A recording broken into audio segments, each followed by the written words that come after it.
start about the power of the integration of the team, and it's really good to see legacy material reused. It's often tremendous amounts of effort have gone into things that lie dormant and are never reproduced and never re-engaged with, which is sad. Now we have Laia Pujol-Tost from the University of Pompeu Fabra in Barcelona, and I'm gonna tell you something about Laia that I just learned that she doesn't know that I know, but you all have to celebrate with her tomorrow because tomorrow's her birthday. It shows you, if you don't want people to know that, don't put it on your CV. She has an impressive track record, and we're very pleased to hear her talk about. Thank you. No, thank you. Okay, just wait a second. I may need some help with this. This is the you just pin it to your. She has the. Wow. No, that one. Okay. Right. Is your presentation up here? Yes, it should be. Okay, there we go. So, does it work? Yes. Okay. I think so. Yeah. Okay. Okay. Just press ask, and then you'll see your video in the dialog box. And then to go on with the rest of the presentation. You'll be able to swap. Ask again. Okay. Okay. You'll have me. Okay. So, thank you very much. Thank you. Thanks for the introduction and for giving away my secret. Thank you, Maria, as well, for hosting this, I think, much-needed event and very relevant. I'm very, very happy to be here and share with you the work done in the context of the LEAP project. LEAP was a 2-year Meriti reaction in which, amongst others, I tried to devise a standard tool for evaluation in virtual heritage in virtual archaeology. But before I go into detail about that, I'll need to tell you a bit about the motivation and the other purposes and the development of the project. So let's start with the motivation, what triggered LEAP. And it was that, well, we all know about virtual archaeology is an area of research quite mature at the moment, but there are 2 things that strike me still. The first one is that it is generally said that 3D models, virtual reconstructions, are aimed at showing the past, and yet they are empty. There are no characters, so this is one thing. And then the second is the systematic lack of evaluation. And of course, this is surprising because we don't know if our efforts and the money, the funding we are receiving really are successful or not. Let me tell you a bit more about that. So as a matter of fact, what we find, or we don't find actually, is an explicit theoretical archaeological framework. What we have are guidelines. The principles of Seville derived from the London Charter, but even in that context, there are several of its considerations that are not followed, namely purpose, transparency, evaluation. This on the one hand. Then on the other, we do have, 3D models do have a theoretical framework underlying, not explicit, and it is what I gather in this second table here. And it was possible in a small informal project that we conducted, or survey that we conducted last year at my university, to see that you can link, you can match the theoretical stance of the researcher with the results or with the features of the resulting 3D model. So there is a theoretical model behind it, is just that it is not explicit. And the same goes for the theoretical goal, which is mostly, the 3D models mostly follow an instructivist approach. And why is this? I'm talking, of course, in very general terms. You will see that there are other models that do not follow what I'm saying. And it is the implicit belief that 3D models, because taken from reality, they are objective, and that they enhance learning simply because they are immersive, photorealistic, interactive in the sense mostly of navigation, which is a low-level form of interaction. And we have this belief, this general belief, while some evaluations, some of them conducted by Maria and myself some years ago when we were much younger than we are now. which showed otherwise. And it was mostly that evaluation, that photorealism or navigation don't lead just per se to enhanced learning. So, what is LEAP? What was LEAP about? The general purpose, the general aim, was to build this theoretical and methodological framework for virtual reality based on the concept of cultural presence. And for that, we had two departments of my university involved, the Department of Humanities and the Department of Information and Communication Technologies, and then York and Çatalhöyük, because of the case study. And finally, we had some students, some trainees from a school in Barcelona that teaches audiovisuals and 3D building and 3D modeling. So how many of you are familiar with the concept of presence or of cultural presence? I see some hands raising, so let me very quickly tell you for the rest, because I believe that this is important to understand and to see the differences between what Lee proposes and other models that can be seen today. So, presence. It is a very active field of research standing at the intersection between human-computer interaction, psychology, and computer graphics. They have been there for more than 30 years. They have their own international society. They have a journal, and they have a yearly conference.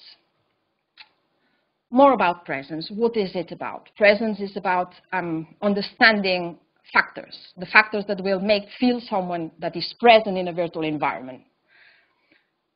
In the 90s, the field has gone through an evolution, and so in the 90s, they were researching, or presence was mostly about technology. And the factors that were considered at the moment were immersion, visual realism, interaction, intuitiveness, things that we are dealing with now in our own field in virtual archaeology. Then, in the late 90s and early 2000s, it was about psychology and cognition. And so Mel Slater, for example, brought people to take into consideration a distinction between the capacities of the machine and what people brought to it. So the cognition and the psychological effects, or the beliefs, the subjective beliefs about this feeling of presence. Finally, around 2003, there were mostly a paper talking about the need to include the social aspects and the cultural aspects as well. It was about social affordances. You could not be present in a context that was meaningless for you, in which you could not understand what you were seeing. So two new terms were coined, which were co-presence and social and cultural presence, three actually, and it was about understanding of cultural relevance and communication. Why? Why bring presence or cultural presence into our field, into museums and cultural heritage field at large? Because they have established a theoretical and methodological framework for design and evaluation, because they have also investigated the suitability for learning from different perspectives, from constructivism, embodied interaction, and others. Also because there has been in-depth investigation about the underlying factors. And there are also some examples of application into the cultural heritage field. And notably, there is a paper by Jones in 2005. So you see where I am going. There is a convergence between both fields. After all these explanations, what you need to get, the main idea about presence, is that it can be summarized into the feeling of being there, okay, in the virtual environment. So now, how do we transpose this to cultural heritage? There was a paper in 2007 by Eric Champion, some of you may know him, and myself, trying to define already this concept of cultural presence and how to adapt it to the cultural heritage field. And it is about the feeling, is a subjective feeling that one is aware of, understanding, actually in the presence of a distinct culture that has agency. Okay? You may or may not see people, but you need to feel that there is a culture before your eyes. So we could say that it is the feeling of being there and then in the past. And it is about place, not space, about a place, about material culture, about behaviors. And this is different from what we usually have now in 3D models, which is visual realism. So you can see that in this case, and in contrast with the technological application of presence, cultural presence is not a means, but is an end for learning, for awareness, etc. There are, as I said before, already some examples of cultural presence or projects that implicitly deal with cultural presence or try to achieve it. I have put some examples here. We have Palenque, that is related to Eric Champion's PhD in 2006, Okapi Island, that was in Second Life, built in Second Life in relation to the Çatalhöyük project, Uruk project as well. They all have in common that there is interaction, there is social interaction, not just pure navigation, that you see characters as well, and that usually you will have to do something in there, role-playing or following some rules in order to understand the culture. So you play with it the same way that we humans learn to be social beings, actually. So let's move back to the LEAP project and its development. What we did first was expand this concept of cultural presence and try to build a theoretical and methodological framework for it. And we needed to go, into issues such as, it's very small, ethnographic considerations and the sense of place, behaviors, what is culture. So there was a broad research about that. Then we would implement the 3D model, a VR-mediated experience, actually, and I will tell you more about that shortly. And then there was the evaluation part of it. Let me tell you a bit about how the model was implemented.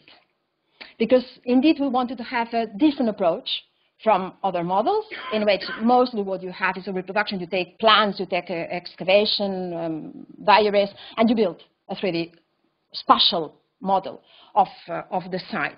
In this case, for Çatalhöyük, what we wanted was to grasp what are the main elements of a culture and how to represent them visually. And for that, what we did was to go on site and ask different experts about Çatalhöyükness, what it is that really defines this culture. And we did it following two approaches. The first one was a subjective approach. The second one was an objective approach. So what did we do? We asked them, tell me what was Çatalhöyük like, what was life like at Çatalhöyük 9,000 years ago. And they would have to answer to this question in three different contexts. On site, at the reconstructed house of Çatalhöyük, and by means of an illustration. And after that, they would have to fill in a questionnaire. So, and what we did was a multimodal evaluation, and I'm saying this because it is interesting also in terms of methodology, which was to gather, to see all the elements, all the topics that appeared, if they had different gestures, if they pointed at different things, what was the approach. And with all these and triangulated with the questionnaires, we would come with 5 elements that defined Çatalhöyük as a culture, and then try to represent them in the model. And for this, so shall I press ESC? I understand. Ah, no, look. So I can do it that way. But it is working. So let me just go to minute 17 here. I'll tell you about it. We do not really sound, we do not need sound for that. So it is a very light equipment. You just need the gamepad, the headset, and the mobile. The user experience is a one-day trip to Çatalhöyük from morning to sunset. You have 2 display modes. VR, so immersive and screen-based for those who would feel VR sickness. And then we had 6 different versions. Let's not forget that it was for research purposes, so we wanted to compare. And we have architecture only. We included then objects. The third version was with hotspots, including text at some specific points. Then we would have characters, but they were still. You would see the scenes. Nothing moved, no sound. A 5th version, now yes, with people doing things, and you would have sounds, you could approach them, you could navigate but not interact, because we still wanted to see what was the outcome of current 3D models. And finally, so you can see a family doing their daily tasks in the morning. you would come out of the house,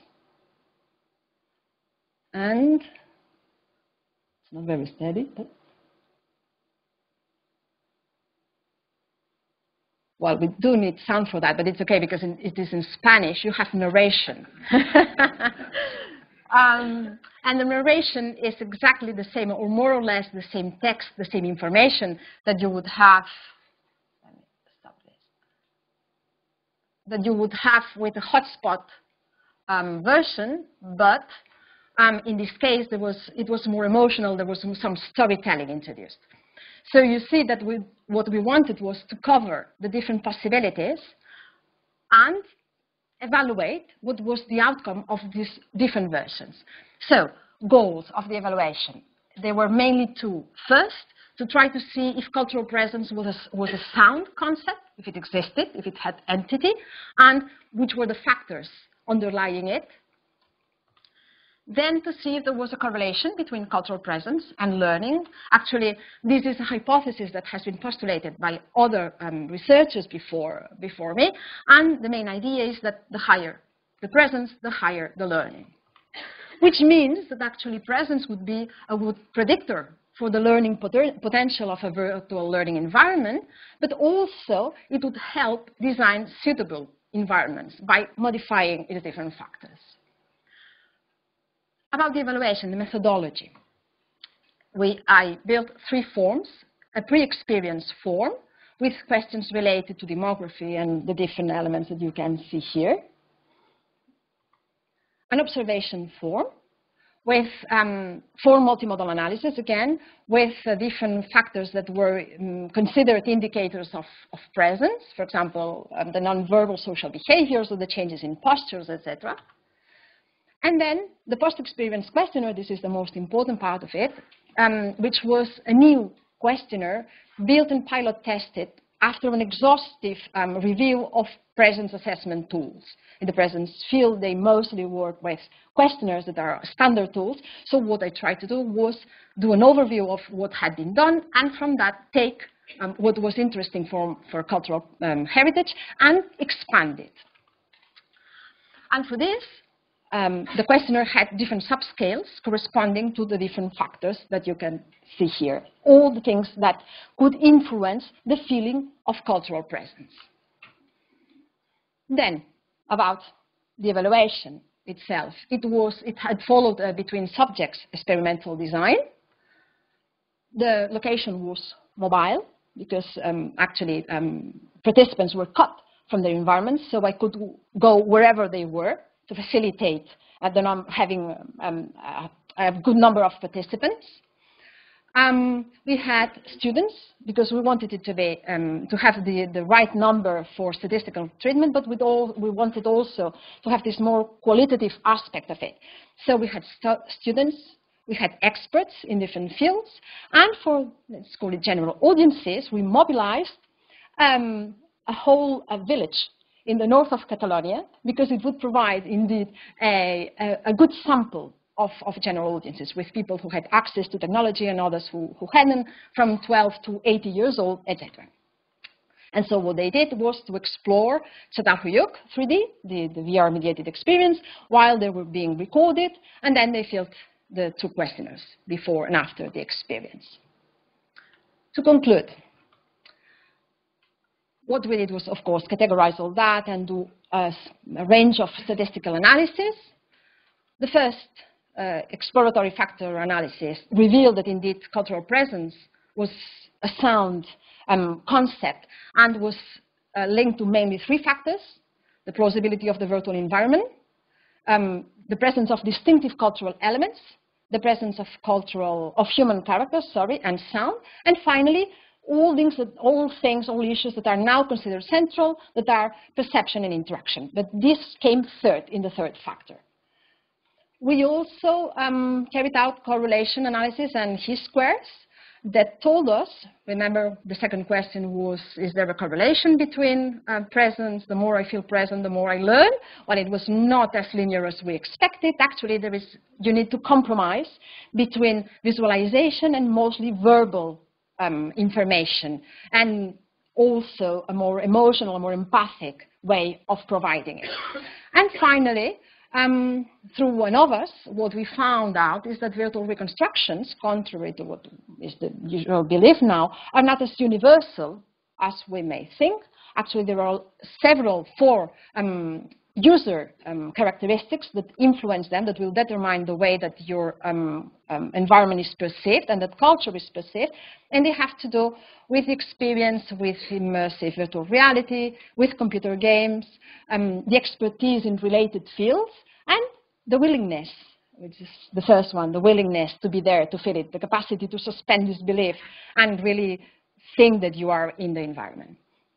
So with all of that, the final conclusion about the methodology and the fact of using cultural presence as a methodological theoretical framework, well, was quite satisfactory because it seems to be useful as a framework for other projects. But of course, this was done with only one case. What we need to do now is take the cultural presence questionnaire and try to apply it to other environments to see if it would work and maybe can be adopted as a standard tool. So thank you very much for your attention.